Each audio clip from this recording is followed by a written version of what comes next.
नमस्कार। जय हिंद, जय भारत।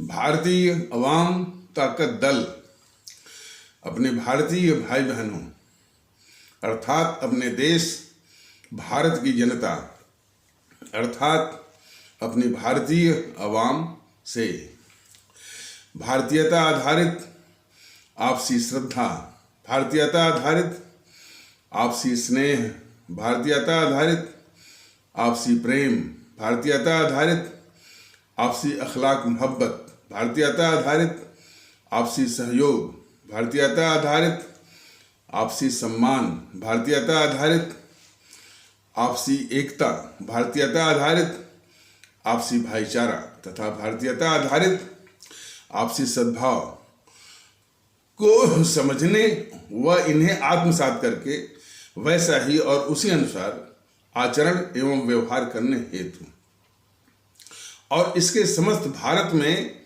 प्रचार प्रसार करने हेतु और इसकी अहमियत और महत्व को प्रत्येक देशवासी को समझाकर उसे अपनाते हुए वैसा ही और उसी अनुसार आचरण एवं व्यवहार करने हेतु और प्रत्येक देशवासी को अपना ही भारतीय भाई बहन मानकर, समझकर और अपनाकर उनके साथ वैसा ही और उसी अनुसार आचरण एवं व्यवहार करने हेतु सतत, सदैव और हमेशा अदब के साथ, आदर के साथ अर्ज करता है, विनती करता है।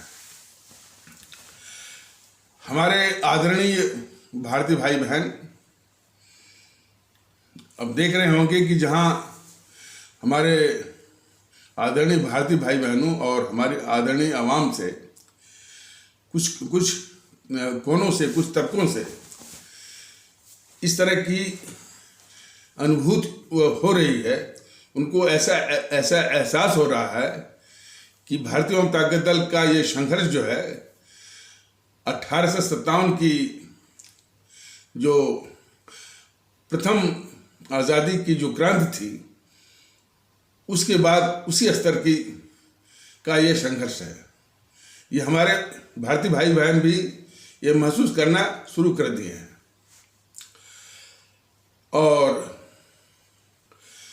और इस संबंध में जो सभी भारतीय भाई बहनों के बीच में भारतीयता आधारित आपसी एकता, आपसी भाईचारा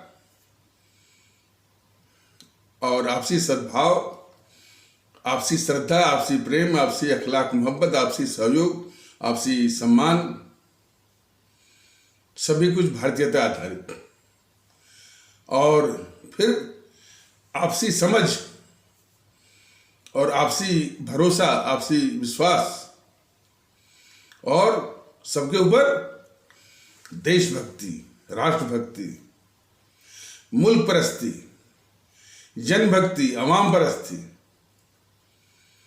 ये सभी कुछ जो है और गंगा जमुनी तहजीब, एक साझी सोच, एक साझी समझ, साझी संस्कृति और साझी विरासत और साझा इतिहास, मतलब कि एक कंपोजिट अंडरस्टैंडिंग और composite thinking, composite culture, composite heritage, composite history, इस पर और गंगा जमुनी तहजीब, इसको शुद्ध रूप से समझने और उस पर बल देने के लिए ये निरंतर प्रयास कर रहा है। और ये कहना अतिशयोक्त नहीं होगा कि यही हमारे 1857 की जो प्रथम आज़ादी की क्रांति थी उसका ये मूल आधार था। और इसी बात को लेकर के जो और देशभक्ति के जो आंदोलन चलाए गए, जो बंग भंगा के विरोध में जो स्वदेशी आंदोलन, अनुशीलन समिति इत्यादि चलाए गए और इसके बाद हमारे इसी कारवां को हमारे अमर शहीद क्रांतिकारी और देशभक्त जो सुभाष चंद्र बोस हमारे परम आदरणीय राष्ट्रभक्त, परम आदरणीय राष्ट्र महानायक, राष्ट्रभक्त शिरोमणि नेताजी सुभाष चंद्र बोस, शहीद आजम भगत सिंह, अमर शहीद चंद्रशेखर आज़ाद, अमर शहीद अशफाक उल्लाह, अमर शहीद खुदीराम बोस, अमर शहीद सुब्रमण्यम भारती। जो खुदीराम बोस जो वो थे मुजफ्फरपुर बिहार के,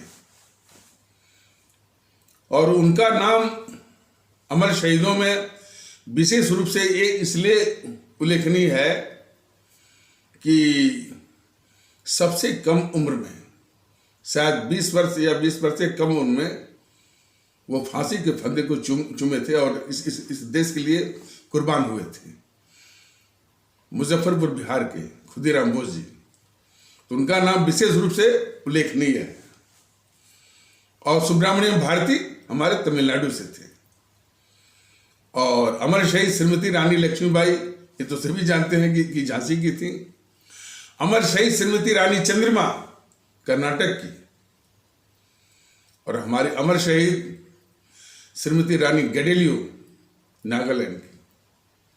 और इसी प्रकार और भी अमर शहीद हैं जिनका अभी पता करके उनका भी उल्लेख किया जाएगा समय के साथ। तो इन लोगों ने आज़ादी की मशाल आगे बढ़ाई और अंग्रेजों को या अंग्रेजी हुकूमत को पूर्ण रूप से भारत से भगाने की ठान ली, अपने प्राण दे करके, अपना सर्वस्व भारत माता की बलवेदी पर न्यौछावर करके। वहीं दूसरी ओर एक ऐसा कुनबा तैयार किया गया इन अंग्रेजों के द्वारा। यही समझने की जरूरत है कि 1857 की क्रांति के बाद उस क्रांति को अंग्रेजों ने बड़ी बेरहमी से कुचला। जिस गांव का कोई क्रांतिकारी उसमें शामिल था, उस गांव के गांव इस अंग्रेजी सरकार ने फुकवा दिया। कई को मार करके उल्टा उनकी लाशें पेड़ों पर वो लटका दिए ताकि लोगों को आक्रांतित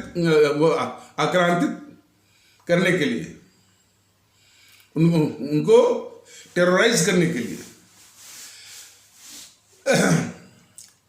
और इस तरह से बेरहमी से कुचला। लेकिन कुचलने के बाद अंग्रेज हुकूमत इस चिंता और इस मंथन में पड़ गई। उसका यह कहना था कि हमने इस आंदोलन को कुचल तो दिया, लेकिन यह था बड़ा खतरनाक, क्योंकि इसमें हिंदू मुस्लिम एकता, माने हमारे हिंदू सनातन आस्था वाले भारतीय भाई बहनों और हमारे इस्लाम आस्था वाले भारतीय भाई बहनों के बीच में जो एकता, यानी हिंदू मुस्लिम एकता, अपनी पराकाष्ठा पर थी। और इसी कारण जो है वो पूर्ण सफल हो गया होता, अंग्रेज उसी समय भाग गए होते। लेकिन थोड़ी सी बुद्धि का जो इस्तेमाल करना था वो इस्तेमाल नहीं हुआ। वो इस्तेमाल इसलिए नहीं हुआ कि एक तिथि, एक डेट तय की गई थी और पूरी योजना बहुत बढ़िया थी। मतलब कि छिपे छिपे किस तरह से उनके कोड वर्ड थे, जैसे कि रोटी दो रोटी, मतलब कि दो लोग, दो हमारे सैनिक, इस प्रकार से, यानी कोड वर्ड से इन लोगों ने जो है, जबकि कोई संचार का वो माध्यम नहीं था, लेकिन उस वक्त उन लोगों ने संकलित किया था। लेकिन सिर्फ एक ही भूल हुई कि जो तिथि तय थी उस तिथि के पहले ही कुछ हमारे क्रांतिकारियों ने शुरू कर दिया और अंग्रेज चौकन्ने हो गए। और वो शुरू करने वाले में सबसे पहले वो उत्तेजित होकर के हमारे मंगल पांडे, जो कि मेरठ में उन्होंने शुरू कर दिया। तो चौकन्ने हो गए, इसलिए वो सफलता को प्राप्त नहीं हो सकी। ये बस इतनी कमी थी। तो अंग्रेजों ने उस हमारे आज़ादी की पहली क्रांति 1857 वाली को बहुत बेरहमी से कुचला उसको, माने, और काफ़ी लोगों को आतंकित किया और भयाक्रांतित किया, टेरराइज किया। गांव के गांव में, यानी जिस गांव से एक भी क्रांतिकारी था उसके पूरे गांव के गांव फुकवाया, लोगों को मरवा करके पेड़ों से उनकी लाशें लटकवाई, तमाम इस तरह से बेरहमी से कुचलने के बाद फिर भी वो अंग्रेज जो है बड़े एक चिंता मंथन में पड़ गए थे कि उनका ये सोचना था कि हमने इस बगावत को, मैंने जिसको हम लोग जो आज़ादी क्रांति कहते हैं, वो अंग्रेजी सरकार जो है उसको बगावत बोल देती है। इस बगावत को दबा तो दिया है, लेकिन था बड़ा खतरनाक। थोड़ी सी गफलत होती तो हमारी हुकूमत भी जा सकती थी, ये उनकी चिंता थी। तो वही उनका ये सोचना था कि कुछ ऐसा इंतजाम होना चाहिए कि जो कि हमको ये खबर सके, वो इंतजाम होना चाहिए जो हमको ये खबर कर सके कि साहब इस मुद्दे को आप जरूर देख लीजिए, वरना जो शासित जो प्रजा है या जो हमारे भारतीय भाई बहन हैं जो शासित हैं, वो भड़क जाएंगे, आंदोलन पर उतारू हो जाएंगे और क्रांति पर उतारू हो जाएंगे और आपकी हुकूमत को भी उखाड़ करके फेंक देंगे। तो इस तरह की हमको सूचना पहले से मिल जाए तो थोड़ा बहुत हम लोग उसका इंतजाम कर देंगे। ये अंग्रेजों का सोचना था कि मैंने एक मुखबिर टाइप का, मैंने एक एजेंसी जो कहते एक एजेंसी जो है वो उनको चाहिए थी। तो वैसा ही इंतजाम, देखिए ये बातें इसलिए बताई जा रही हैं कि इस कांग्रेस की फितरत को हमारे सभी भारतीय भाई बहनों को जानना बहुत जरूरी है। उसी खेत की फसल जो है उसी खेत की फसल ये मोहनदास करमचंद गांधी है, उसी खेत की फसल जो है ये नेहरू है, और उसी खेत की फसल जो है ये इंदिरा, राजीव, सोनिया, राहुल इत्यादि हैं। तो समझने में बहुत आसानी होगी कि ये सब कितने बड़े गद्दार रहे हैं। इनकी पूरा जो इनकी जीनियोलॉजी है कितनी गद्दार रही है, तो ये समझना बहुत जरूरी है। तो अंग्रेजों को चाहिए एक ऐसी व्यवस्था जो कि उसको खबर करती रहे, या मुखबिर टाइप का। तो अंग्रेजी सरकार ने एक अंग्रेज एओ ह्यूम और एलन और ऑक्टावियो करके है उसका नाम, यानी एओ ह्यूम था। वो इटावा का कलेक्टर था और विशेषता ये थी कि जो वो 1857 की क्रांति के समय वो हमारे हजारों क्रांतिकारियों को मरवाया था वो। तो उसी को अंग्रेज सरकार ने ये सौंपा कि भाई तुम ऐसा इंतजाम करो, मुखबिर टाइप का। तो वो जो है वो एक संगठन बनाने की कोशिश करने लगा। और आप कांग्रेस का इतिहास जो जीएनपीसी के चाटुकार इतिहासकार है, उन्हीं का इतिहास उठा कर देख लीजिए, उन्हीं के द्वारा लिखे हुए इतिहास को उठा कर देख लीजिए। तो कांग्रेस पार्टी का नाम जो है, कई नाम उसके पड़े थे शुरू में। अंतरंग मंडल पड़ा था, हमारी पार्टी था नाम पड़ा था, लेकिन ये एओ ह्यूम जो है अमेरिका से वो नाम कांग्रेस अमेरिका में वो संसद को कहा जाता है। संसद के दो भाग हैं, एक ऊपरी सदन और निचली सदन, अपर हाउस और लोअर हाउस।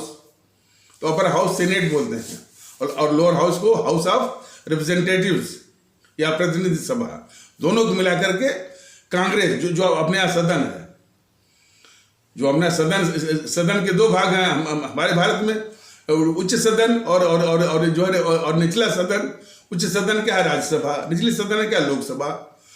तो कांग्रेस शब्द जो है वो अमेरिका से लाया और वही नाम इसने उस संगठन का रख दिया। लेकिन उद्देश्य वही था कि मुखबिरी मतलब कि यदि जनता, हमारे देश की जनता, हमारे भारतीय भाई बहन इस अंग्रेजी हुकूमत के किसी जुल्म और सितम से बिल्कुल ऊब करके बिल्कुल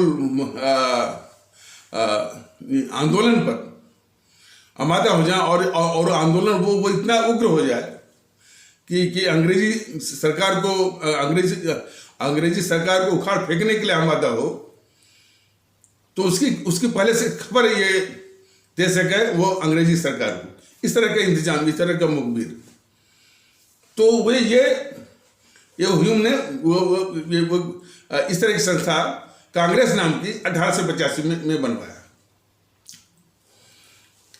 इस बात को जो जीएनपीसी के गांधी नेहरू परिवार चांडाल चौकड़ी काकस के जो चाटुकार इतिहासकार हैं वो भी इस बात को कबूल है। वो इस तथ्य को उन्होंने कबूल किया है, लेकिन थोड़ा सा घुमा करके।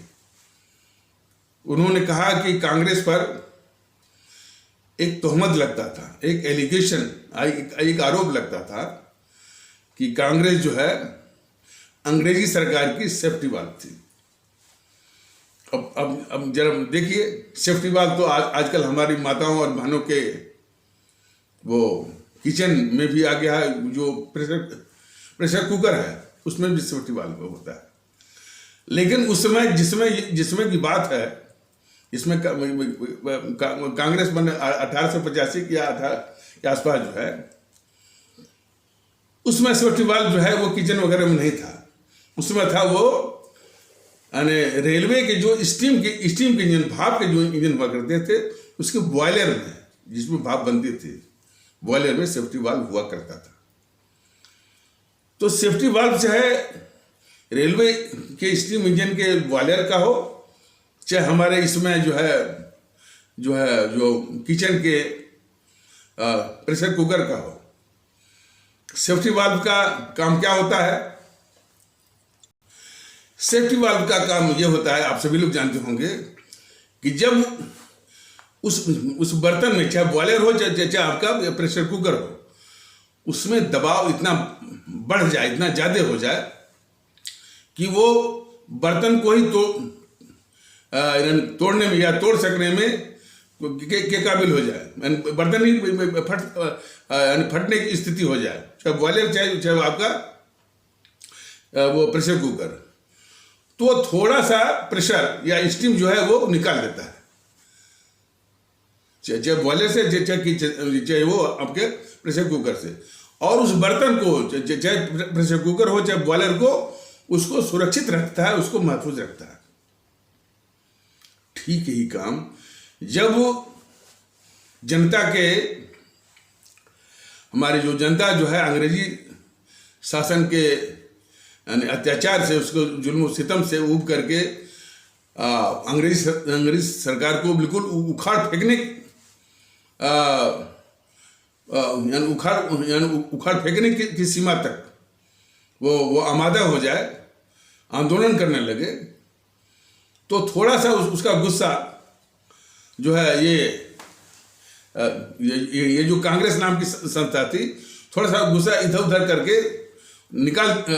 वो मतलब उसका गुस्सा शांत करके अंग्रेजी सरकार को महफूज रखना, ये मकसद था कांग्रेस का।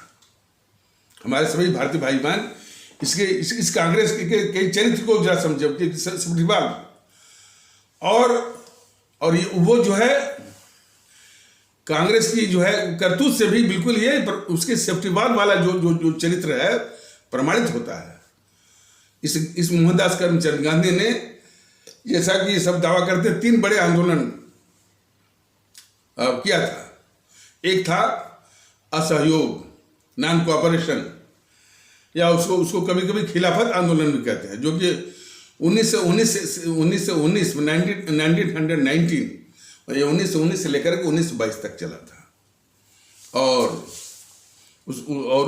उसी दौरान थोड़ा चौरा चौरी कांड हो गया शायद 1922 में या शायद 5 फरवरी को।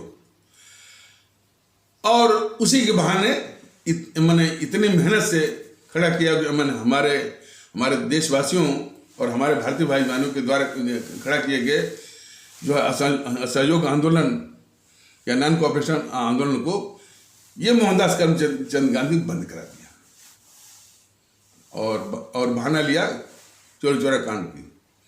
जब ये सभी को जाना कि जब इतना बड़ा आंदोलन हो रहा है, दो एक हिंसा होना तो स्वाभाविक है ना। इस पर जो है कम से कम हमारे लाला लाजपत राय और हमारे सुभाष चंद्र बोस और एम ए अंसारी वगैरह जो है बहुत नाराज हुए इसे मोहनदास करमचंद गांधी पर। तो और लाला लाजपत राय बहुत निर्भीक भी थे और बड़ी आलोचना भी करते थे इस मोहनदास करमचंद गांधी की। तो उसने बंद करा। हालांकि उसमें जो एक खिलाफत आंदोलन की भी बात थी।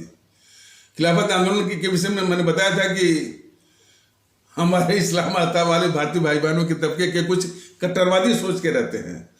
तो जिनका दिमाग जो है वो भारत में नहीं चलता है, वो अपने पूरी प्रेरणा पूरा दिमाग लाते हैं टर्की से, भारत के बाहर से, सऊदी अरबिया से लाते हैं अपना दिमाग, अपने आदर्श और अपनी प्रेरणा वहीं से लाते हैं।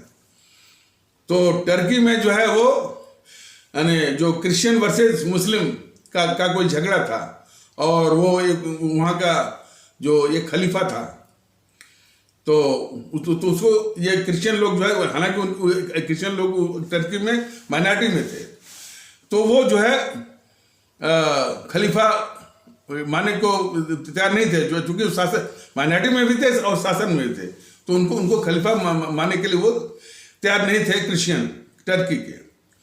इसी बात को लेकर के यहाँ हम भारत में जो कट्टरवादी तत्व थे हमारे इस्लाम आस्था वाले भारतीय भाई बहनों को, यहाँ पर ये सब जो है आंदोलन चलाने लगे और उस आंदोलन का नाम था खलीफत आंदोलन। ये मोहनदास करमचंद गांधी उस खलीफत आंदोलन का नाम बदल कर दिया खिलाफत आंदोलन। जरा इसके चरित्र को आप सभी लोग देखिए।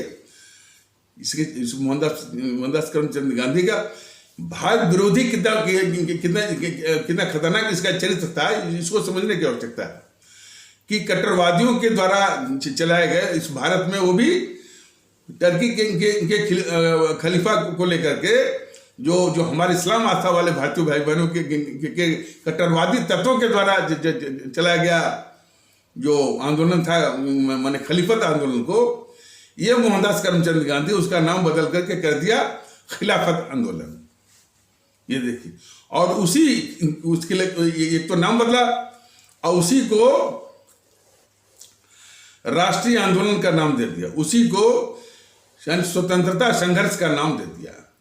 ये मोहनदास करमचंद गांधी, मैंने कहा ना कि इसकी गद्दारियों की बहुत लंबी वो फहरिस्तें हैं और इसको जो है वो नॉन कोऑपरेशन या असहयोग आंदोलन से जोड़ दिया और उसको अंततः इसने इसी मोहनदास करमचंद गांधी ने बंद भी करा दिया।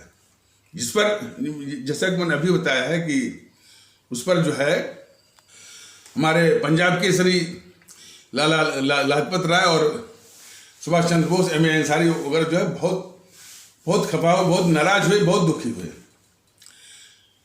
दूसरे आंदोलन की चर्चा होती है, वो उसको बोलते हैं सविनय अवज्ञा, सिविल डिसओबीडियंस, जो कि 1930-31 शायद वो डंडी मार्च से संबंधित है, नमक आंदोलन उससे संबंधित है।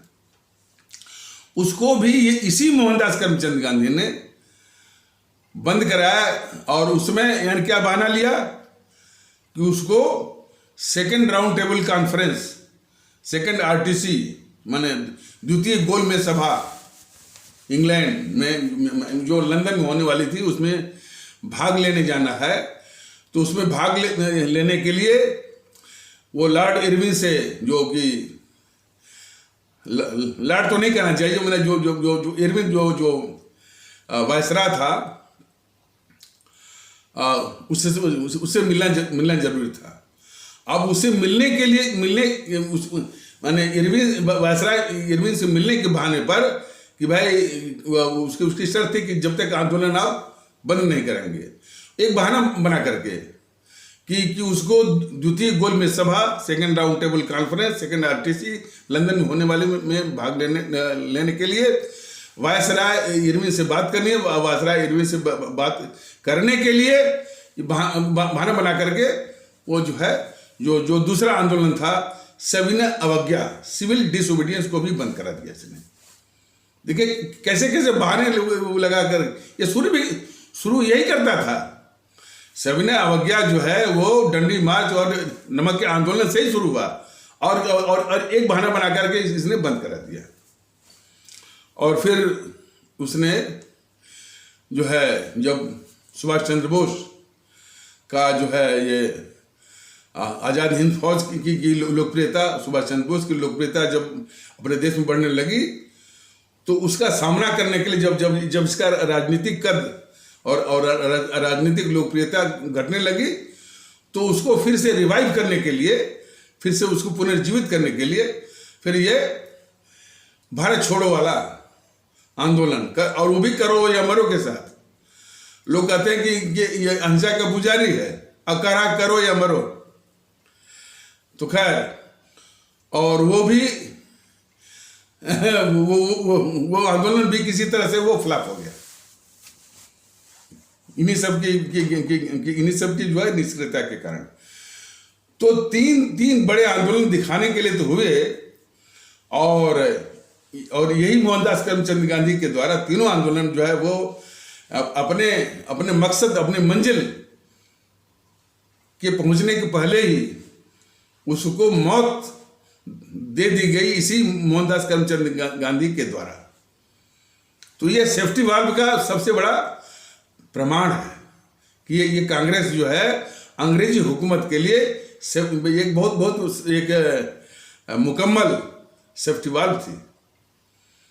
और बाद में तो ये चरित्र है कि उसके चार इस कांग्रेस के अध्यक्ष के चार अध्यक्ष, राष्ट्रीय अध्यक्ष जो है वो ब्रिटेन की महारानी की वफादारी की कस्में घुटने टेक करके लिए थे, और उनको सर की उपाधि या नाइटहुड की उपाधि, इस तरह की उपाधि भी उनको मिली थी। और उसमें एक विशेष था, एक जो है 1889 में बना था कांग्रेस अध्यक्ष, उसका नाम था विलियम विडेनबर्ग, उसका नाम था। अंग्रेजी था वो अंग्रेज जो है कांग्रेस का अध्यक्ष बना 1889 में।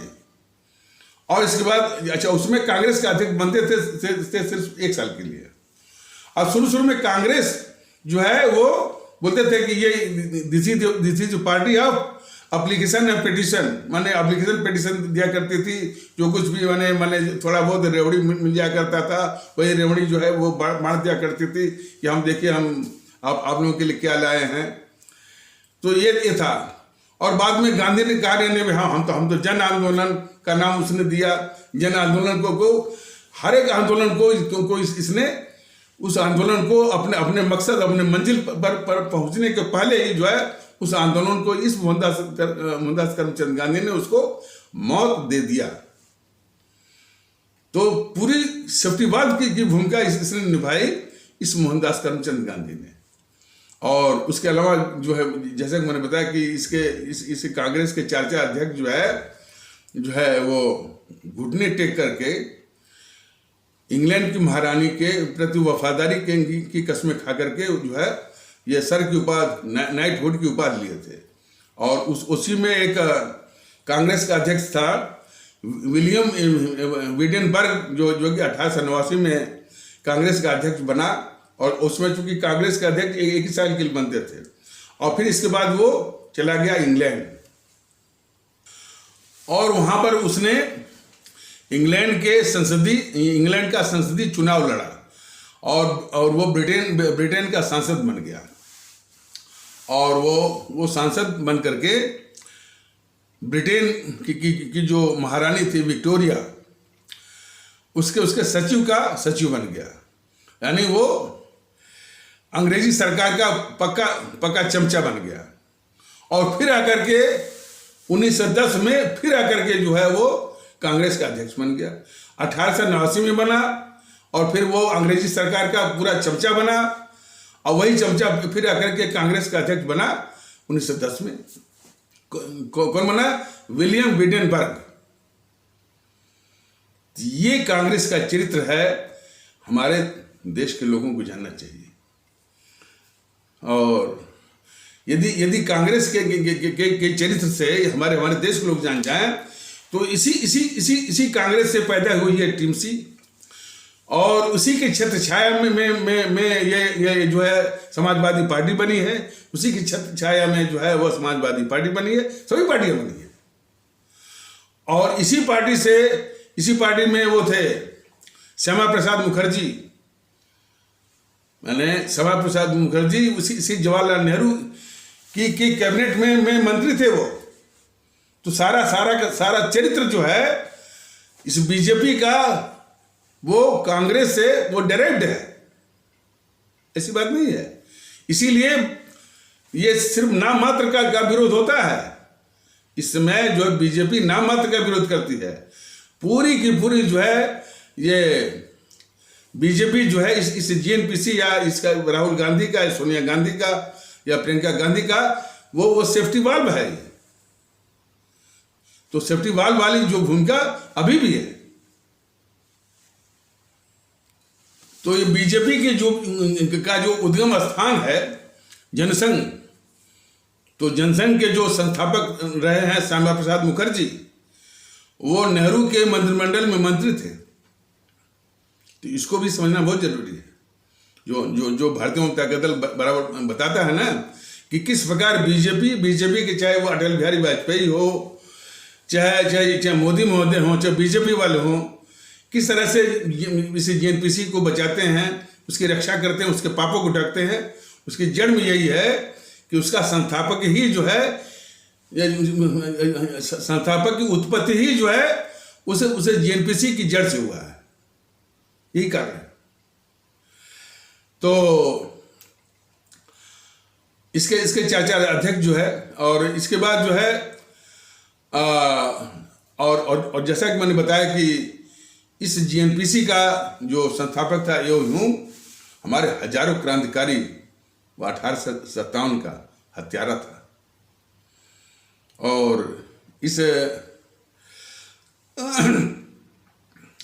जो है मोहनदास करमचंद गांधी को, ये भी रिकॉर्ड में है, मोहनदास करमचंद गांधी को अंग्रेज और खास करके जो ब्रिटेन में थे और कई सांसद ब्रिटेन के उसमें सांसद और वो चर्चिल भी कहा था कि जब तक ये हमारा वफादार सिपाही यानी फेथफुल कांस्टेबल मोहनदास करमचंद गांधी भारत में है, अंग्रेजी सरकार को चिंता करने की जरूरत नहीं है।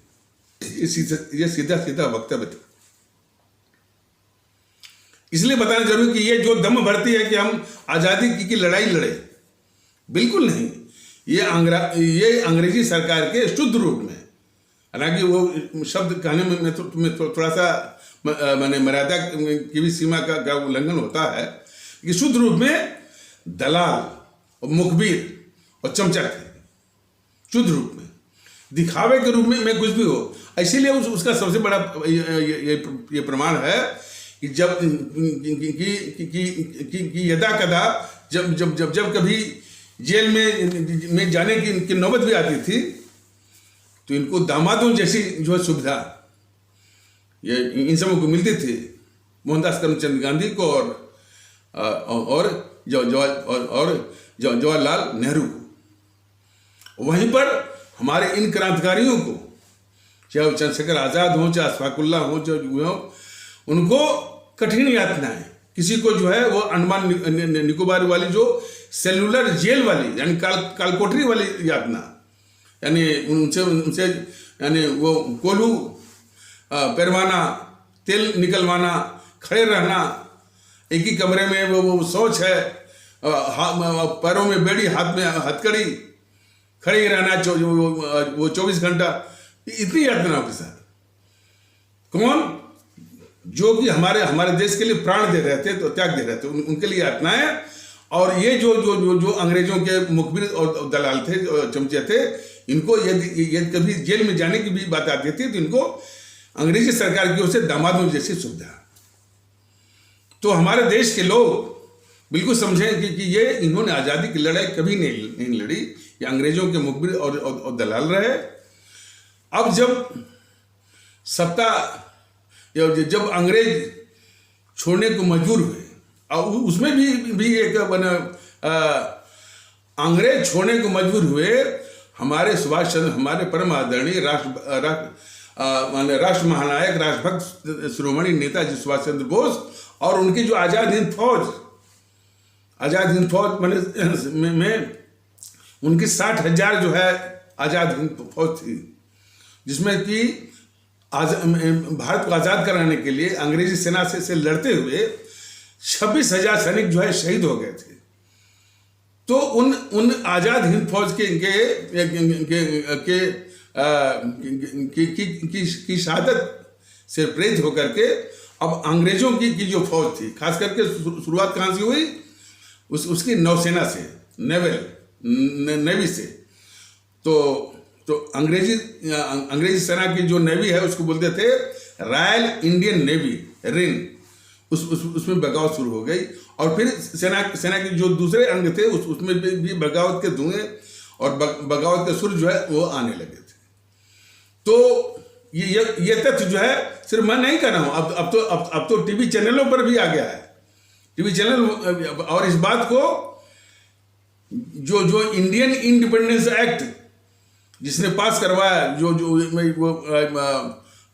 इंग्लैंड का जो प्रधानमंत्री था जिसका नाम था क्लेमेंट एटली, तो यानी 1945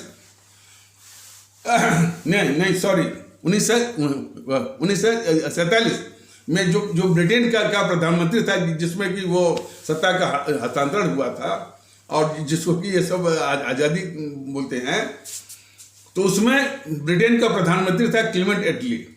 तो क्लेमेंट एटली 1955 में आया था भारत, और वो कलकत्ता के किसी गेस्ट हाउस में ठहरा था, और उसमें पश्चिम बंगाल के कार्यवाहक एक्टिंग गवर्नर थे जस्टिस फणिभूषण चक्रवर्ती, और जो कि कलकत्ता हाईकोर्ट के चीफ जस्टिस थे। तो वो गवर्नर का भी कार्यभार देख रहे थे। तो वो शिष्टाचार बस मिलने गए थे क्लेमेंट एटली से। उसी ने बताया, जब उन्होंने ये सवाल किया कि उन्होंने बस ये सवाल किया था कि आप तो बिल्कुल मॉरली हाई थे, द्वितीय विश्व युद्ध जीत चुके थे। फणिभूषण चक्रवर्ती ने जब क्लेमेंट एटली से ये सवाल किया कि आप तो नैतिक रूप से या मनोबल के रूप में काफी ऊंचे थे, द्वितीय विश्व युद्ध आप जीत चुके थे, कांग्रेस लगभग मर चुकी थी, तो फिर क्या कारण था कि आप जो है भारत छोड़ने पर आप लोग मजबूर हुए?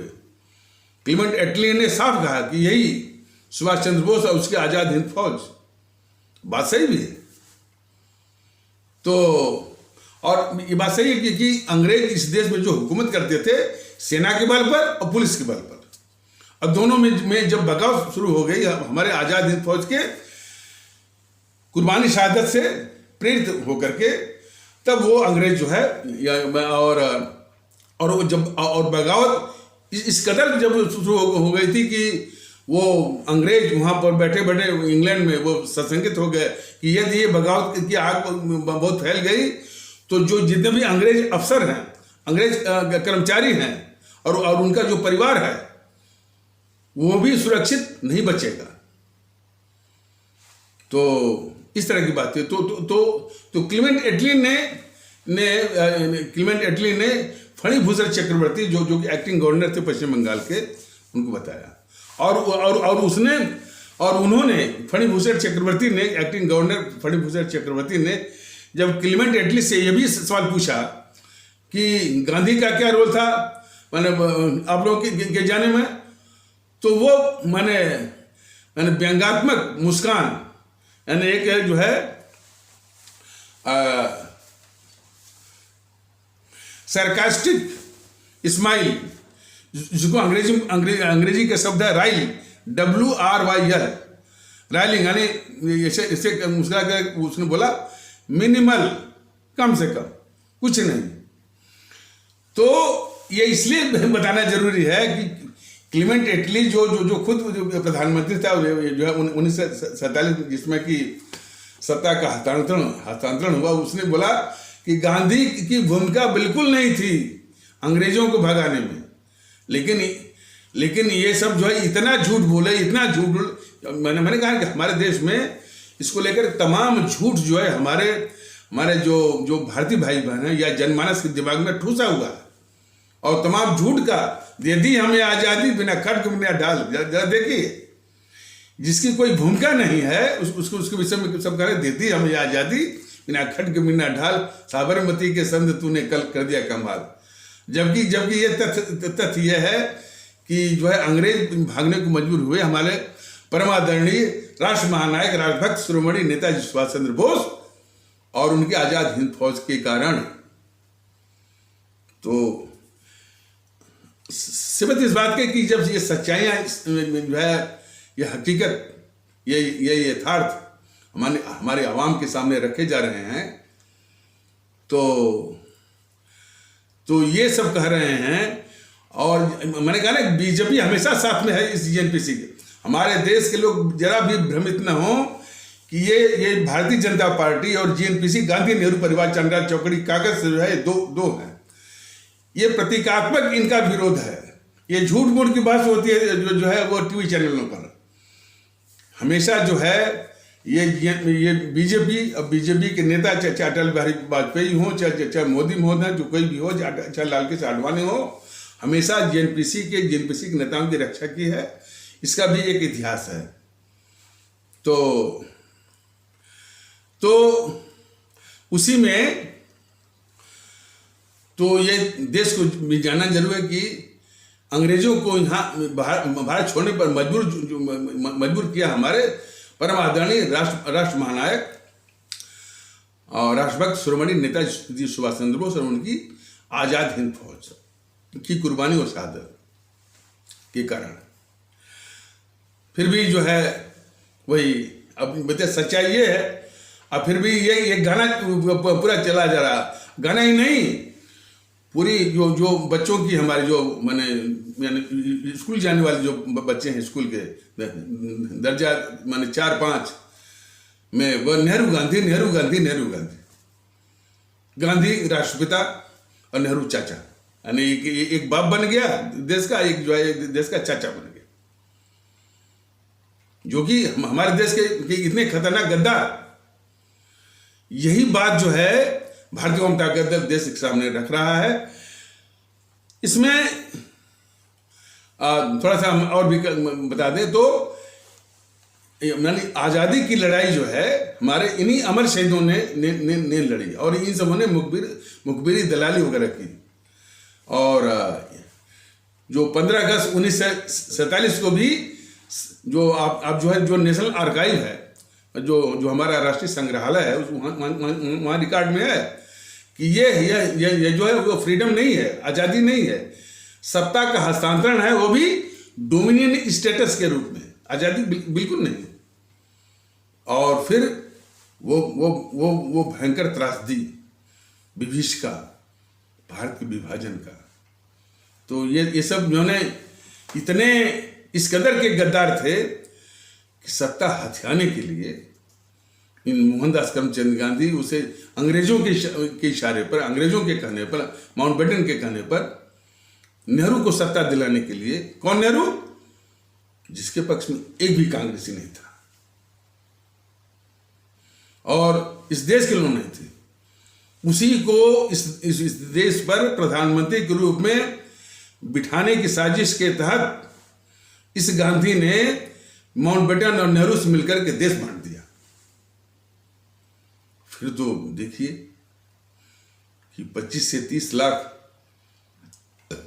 हमारे भारतीय भाई बहन हलाक हो गए आपस में ही कटमर करके। इतना वैमनस फैल गया। ये सभी परिणाम जो है ये गद्दार मोहनदास करमचंद गांधी, गद्दार जवाहरलाल नेहरू जानते थे, लेकिन सत्ता की हवस का इतना अंधापन था कि ये सब मैंने ये सब जो है लोगों की जान जाए, देश बढ़ जाए, 3 करोड़ लोगों के घर उजड़ जाए, ये सब उसके लिए ये सब इन सबों के लिए मायने नहीं था। सिर्फ सत्ता उनको हथियानी थी किसी भी कीमत पर। और ये देश का विभाजन जो है इन सबों ने उलझा के रख दिया है। और इन जीएनपीसी वालों ने तरह तरह के मैंने अपने पाप को ढकने के लिए कि 2 नेशन थ्योरी जो है वो सावरकर ने दिया, 2 नेशन थ्योरी जो है वो इसने वो आरएसएस ने दिया, 2 नेशन थ्योरी जो है सर सैयद अहमद खान ने दिया। इस सब तरह की और जिन्ना ने बंटवाया। सारा पाप जो है इधर उधर फेंक, और इस विभाजन का जो पाप जो है इधर उधर फेंकने में पूरी बीजेपी जो है वो कांग्रेस के साथ में जो है। जिन्ना को विलेन उसको जिन्ना को जो है वो मैंने क्या कहते हैं उसको, खलनायक, हाँ खलनायक विलेन के रूप में साबित करने में बीजेपी और ये जीएनपीसी बिल्कुल साथ साथ है। कभी कभी मुंह से निकल जाता है अमित शाह जैसे लोगों के मुंह से कि आपने धर्म के आधार पर देश को बांटा। बिल्कुल झूठ कर। यह देश धर्म के आधार पर नहीं बटा है। यह देश धर्म के आधार पर बिल्कुल नहीं बटा है। यह सिर्फ सत्ता हथियाने की जो छीना झपटी है उसी का दुष्परिणाम है हमारे देश का विभाजन। और गद्दार मोहनदास करमचंद गांधी की जो है इस मैंने जो मैंने ये कुपात्र जो है नेहरू को जो है अपने देश के ऊपर प्रधानमंत्री के रूप में वो थोपना डालना। अरे ये बातें तो यहाँ तक कि ये बीबीसी वाला भी, बीबीसी इसमें बोलता है, कभी कभी आता है कि भाई लोगों ने पूछा इस गांधी से कि जब जिस कांग्रेस के पक्ष में जिस नेहरू के पक्ष में एक भी कांग्रेसी नहीं था, सारा पूरे कांग्रेस जो है सरदार पटेल को प्रधानमंत्री बनाना चाह रहा था, तो आपने इस नेहरू को प्रधानमंत्री क्यों बनवाया? तो उसका जवाब जरा आप सभी आदरणीय भारतीय भाई बहन जरा सुन लीजिए। इस गद्दार मोहनदास करमचंद गांधी का जवाब सुन लीजिए। वो जवाब दिया कि भाई नेहरू जो है बड़ी अच्छी अंग्रेजी बोलता है, विदेशों से जो है काफी अच्छा संबंध ये बना लेता है और एक सफल अंग्रेज है। तो इसी से हमारे आदरणीय भारतीय भाई बहन, हमारे आदरणीय भारतीय अवाम इस बात को खुद देखे, गौर से देखे, इनको समझे कि जिस आज़ादी की खातिर यानी अंग्रेजों को भगाने के लिए हमारे 7 लाख क्रांतिकारी राष्ट्रभक्त अमर शहीद ने प्राण दे दिए, और फिर आज़ादी के नाम पर ये गद्दार मोहनदास करमचंद गांधी फिर जवाहरलाल नेहरू को एक अंग्रेज के रूप में इसी गद्दार जवाहरलाल नेहरू को प्रधानमंत्री के रूप में देश के ऊपर थोपा। ये गद्दार मोहनदास करमचंद गांधी ने। तो जो भारतीय जनता दल इस बात का खुलासा करता है कि कितना बड़ा गद्दार था ये मोहनदास करमचंद गांधी। हमारे देश को लोग सब समझे। जिसने देश को बंटवाया उसको जीएनपीसी वालों ने कह दिया कि नहीं ये राष्ट्रपिता है। देश बंटवाने के कारण जो है हमारे 25 से 30 लाख लोग मारे गए, जान चली गई इसी मोहनदास करमचंद गांधी के कारण। तो उसको जीएनपीसी वालों ने कहा कि नहीं ये अहिंसा के पुजारी हैं। और जो हमेशा जो जो जो जो जो जो एक लोगों ने, देश के लोगों ने इसकी बात पर भरोसा किया, साथ साथ में मुंह से बोलता रहा कि पाकिस्तान मेरी लाश पे बनेगा, पाकिस्तान मेरी लाश पे बनेगा। लोगों ने भरोसा किया इसके ऊपर कि ये बुढ़ा बड़ा जिद्दी है।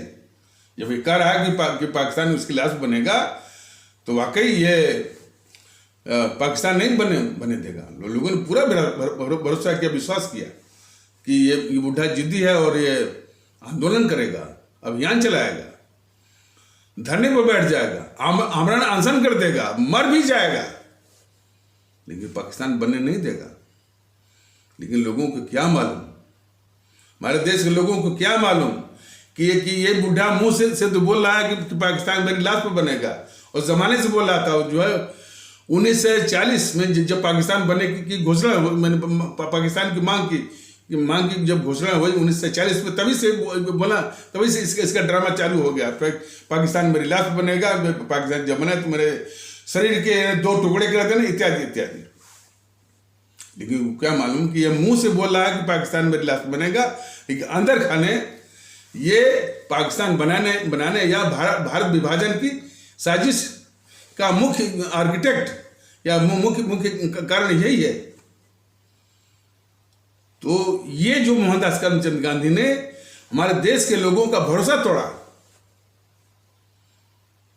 तो इतना बड़ा विश्वासघाती को ये जेएनपीसी वालों ने बोल दिया कि ये सत्य का पुजारी। तो समझ लीजिए कि तो इस जेएनपीसी वालों ने तमाम झूठ जो है हमारे भारतीय भाई बहनों के दिलो दिमाग में ठूसे हुए हैं। इसीलिए भारतीय आवाम ताकत दल को थोड़ी दिक्कत हो रही है कि इस झूठ के सामने जो है इस सत्य को आगे बढ़ाने में दिक्कत हो रही है। और ये पूरे झूठ में, जेएनपीसी के सभी झूठ में ये बीजेपी भी शामिल है।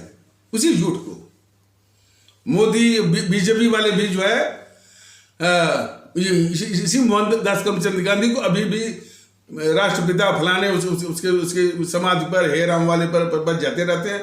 और कोई भी राजनयिक विदेश से आता है तो वहीं ले जाते हैं। यह किसी भी देशभक्त को बर्दाश्त नहीं है, किसी भी देशभक्त को बर्दाश्त नहीं है। कम से कम समाज बननी चाहिए हमारे सुभाष चंद्र बोस जी का। उस पर जितने भी राजनीतिक आए उस पर यानी फूल चढ़ाएं, उनको आदर दें। उनके स्थान पर इस गद्दार जो है मोहनदास करमचंद गांधी पर जो इस तरह फूलमाला चढ़ती है, उनको सम्मान दिया जाता है, ये हमारे मुल्क को बर्दाश्त नहीं। लेकिन हमारे आदरणीय भारतीय भाई बहनों, ये हमारे परम आदरणीय राष्ट्र महानायक, राष्ट्रभक्त शिरोमणि नेताजी सुभाष चंद्र बोस की समाधि क्या बनवाएंगे? उनकी मृत्यु को इन सबों ने जो एक रहस्य के गड्ढे में ढकेल दिया है। बताए, इतनी बड़ी शख्सियत हमारे देश की, उनके मृत्यु की गुत्थी तक नहीं वो जो है वो, यानी इन दोनों ने, इन कांग्रेसियों ने और इन बीजेपी वालों ने अब तक नहीं जो है वो सुलझाया। तो ये कौन सी समाधि बनाएंगे, कौन सा सम्मान देंगे? तो ये बीजेपी वाले भी इसी जेएनपीसी की बराबर इस देश के गद्दार, बहुत मन किस्म का।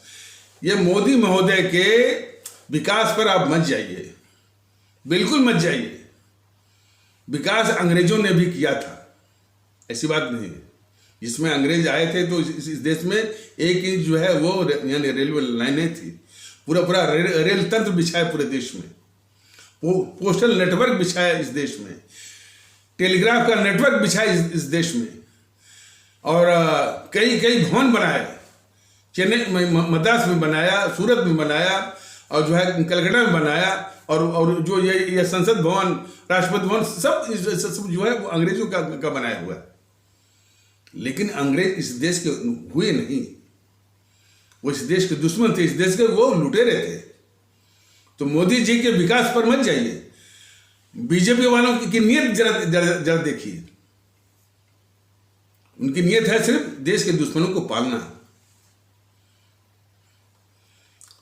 शायद कोई, तो ये पूरा स्पष्ट है कि आज़ादी की लड़ाई इस कांग्रेस ने नहीं लड़ी।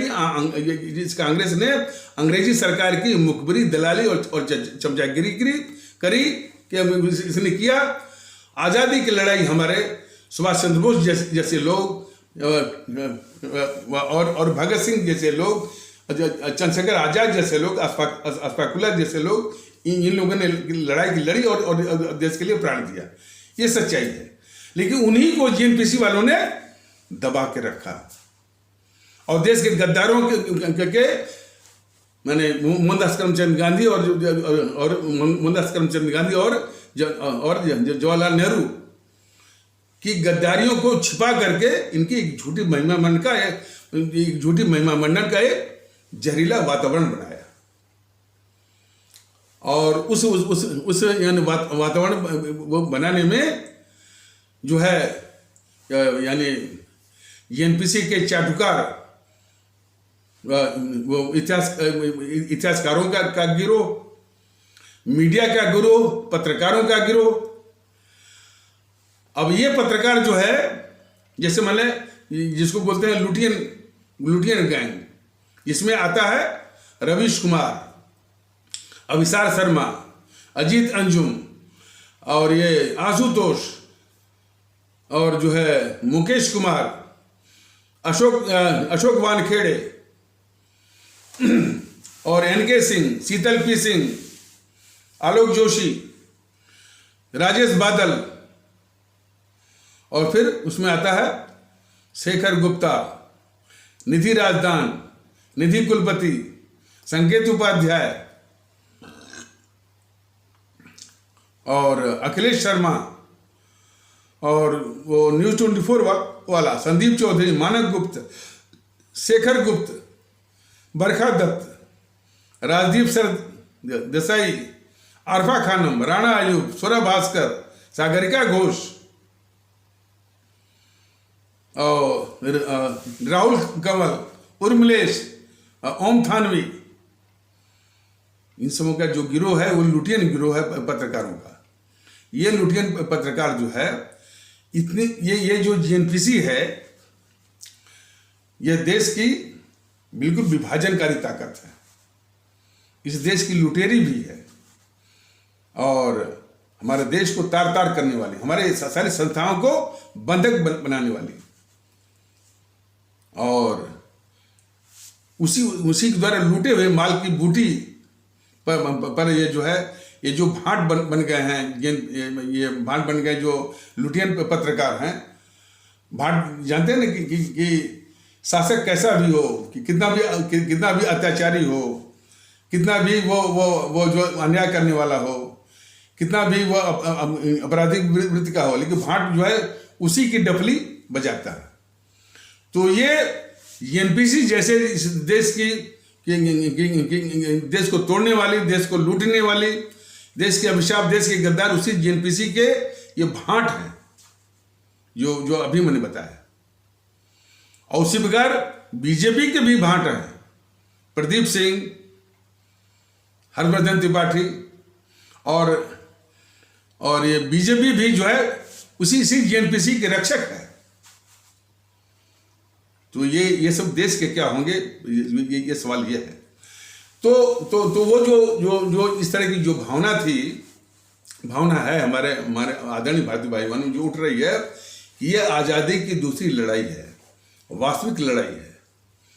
तो जैसे कि हमारे परम आदरणीय राष्ट्र महानायक राजभक्त शिरोमणि नेताजी सुभाष चंद्र बोस ने कहा था कि तुम मुझे खून दो और मैं तुमको आज़ादी दूंगा। भारतीय जनता दल अपने सभी 135 करोड़ भारतीय भाई बहनों से विनम्र विनती कर रहा है कि आप अपना व्यक्तिगत स्वार्थ त्यागिए। भारतीय जनता दल आपको दूसरी और वास्तविक आजादी, किसी मानसिक गुलामी कैसी, जातिवाद के गड्ढे में जो मानसिकता फंसी हुई है, संप्रदायवाद के गड्ढे में जो मानसिकता आपकी फंसी हुई है, भाषावाद के गड्ढे में जो आपकी मानसिकता फंसी हुई है, प्रांतवाद के गड्ढे में जो आपकी मानसिकता फंसी हुई है, क्षेत्रवाद के गड्ढे में जो है क्षेत्रवाद, समूहवाद और इस गड्ढे में जो आपकी मानसिकता फंसी हुई है, और व्यक्तिगत महत्वाकांक्षावाद के गड्ढे में जो आपकी मानसिकता फंसी हुई है, इस मानसिकता से आजादी भारतीय जनता दल का जो प्रयास है उसको सफल बनाने के लिए आप अपना व्यक्तिगत स्वार्थ त्याग दिए। हमारे सुभाष चंद्र बोस ने बोला था ना कि तुम मुझे खून दो, मैं तुमको आजादी दूंगा। भारतीय जनता दल उन्हीं महापुरुष से प्रेरणा लेकर के ये कर रहा है कि आप अपना व्यक्तिगत स्वार्थ दीजिए, माने व्यक्तिगत स्वार्थ त्यागिए।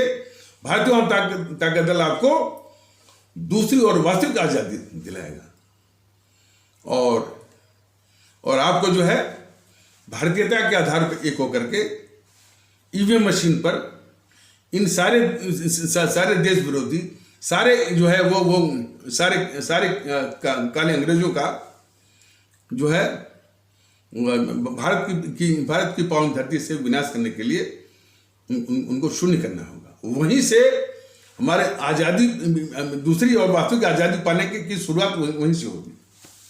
आगे एपिसोड में बताया जाएगा कि इस तरह के वातावरण की देश को आवश्यकता है, लेकिन किस तरह का जहरीला वातावरण जो है ये बीजेपी वाले और कांग्रेस वाले और पार्टियों मिलकर के बनाए हुए हैं, इसको भी बहुत गौर से समझने की आवश्यकता है। देखिए ना,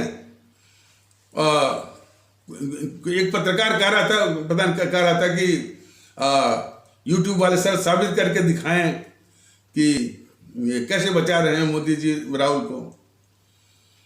अरे भाई, देश को अब जैसे मैंने कि यही मान लीजिए अभी 2-3 दिन पहले तमाम जो अरुणाचल प्रदेश का क्षेत्र है, देखिए वास्तव में ये एपिसोड थोड़ा सा लंबा हो रहा है।